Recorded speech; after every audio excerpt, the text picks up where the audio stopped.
আসসালামু আলাইকুম বন্ধুরা, ফটাফট রেডি হয়ে আজকে কাজের সাইডে চলে গেলাম। কাজ ছিল এই ঘরের চার সাইডে 4টা বিম আছে, বিমগুলো সকালবেলায় যে তাড়াতাড়ি করে ছুপে নিয়েছি, তারপরে শুকনো লাগিয়ে পাটা মেরে দিয়ে মারতেছি, মেরে ফিনিশ করে দিয়ে আমরা তাড়াতাড়ি করে মুড়ি খেতে চলে যাব। মুড়ি খেয়ে এসে তারপরে এবার এগুলোকে ফিনিশ করবো। আমি ফিনিশ করতেছি, দেখো বন্ধুরা লাস্টের ফিনিশটা দেখাবো তোমাদেরকে, কেমন লাগে কমেন্ট দেখো ফিনিশটা কেমন হয়।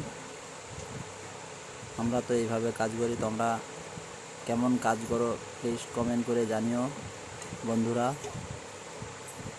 আর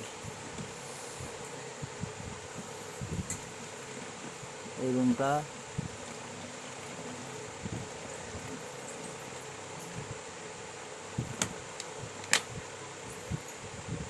সবাই ভালো থেকো, সুস্থ থেকো, টাটা, বাই বাই।